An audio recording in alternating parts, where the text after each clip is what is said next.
also mentioned Zionism and said that some of our young people in the Persian Gulf may not understand the role that Zionism is playing in this conflict. Could you explain what you mean by that? Unfortunately, they don't know what Zionism is, but Zionism is a political philosophy which has brought about the state of Israel, the so-called state of Israel. This political philosophy has nothing to do with religion. On the contrary, it seeks to confuse others and let them think that Zionism and Judaism is one and the same. I am a conscious African. I know properly my history. I know that Africa gave Judaism to the world. I know that the first Jews in the world were Africans. Not only do I know this, but I inform everyone who has doubts about it to read a book by Sigmund Freud entitled Moses and Monotheism as a beginning. Consequently, I know that Judaism and Zionism are not the same. Zionism had its first organizational expressions in 1897 in Basel, Switzerland, in Europe. Here was a man by the name of Theodor Herzl, H-E-R-Z-L. He was the founder of Zionism. He said that he was going to find the state that God promised the Jews. Listen to this very carefully. This man, Herzl, was an atheist. He believed that there was no God. He said God did not exist. Now, how is it the man who believes that God does not exist is going to find a state that God promised to his chosen people? I'm telling you, this man is Satan in disguise. Zionism is a satanic movement. It is devil. It is imperialism. It is racist. It has gone and taken the lands of the Palestinian people and through terrorism has driven them out. And through terrorism, it maintains its power. And the United States of America, with over 6 million homeless, sends to Israel billions and billions and billions of dollars everywhere to bomb Palestinian people while homeless people are here and unemployed are here. Zionism is going to raise this war and make the people in America become clear to what it is and become anti-Zionist and stop the aid to Israel and use the money to take care of the homeless in this country.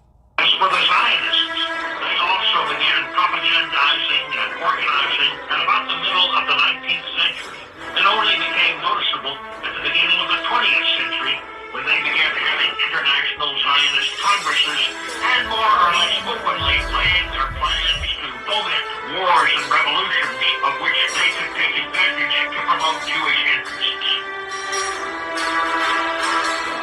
For example, at the Zionist Congress in 1897 in Basel, Switzerland, the Zionist leader Theodor Herzl told his fellow Jews that they were having trouble persuading the Turks, who at that time controlled Palestine, to turn the country over to them, but that the Jewish leaders had plans for getting around the Turks.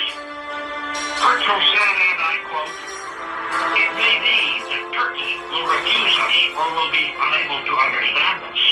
This will not discourage us. We will seek other means to accomplish our end. The Orient question is now a question of the day. Sooner or later, it will bring about a conflict among the nations. The great European war must come. With my watch in hand, do I await this terrible moment. After the great European war is ended, the peace conference will assemble. We must be ready for that time." End quote. Remember, Herzl was talking about the Jews' plans 17 years before the outbreak of the First World War. But the Jews were ready when the time came. To speak with the fourth Lord Rothschild about the Balfour Declaration, what it means for Britain, for the Jewish people, and the Rothschild family. The Foreign Office, November the 2nd, 1917. Dear Lord Rothschild, I have much pleasure in conveying to you, on behalf of His Majesty's government, the following declaration of sympathy with Jewish Zionist aspirations, which has been submitted to and approved by the Cabinet. So it's possibly the most famous letter in modern Jewish history, and it begins with 3 words. Dear Lord Rothschild. Why was it that this letter was sent by the Foreign Secretary to your great-uncle Walter?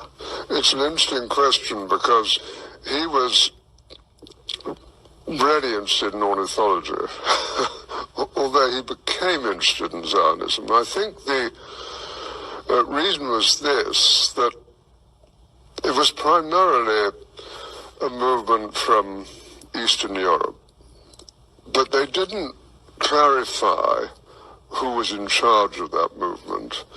And in addition, it was after all in Great Britain. So they felt that the Rothschild family should be the one to whom it was addressed.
Stainless.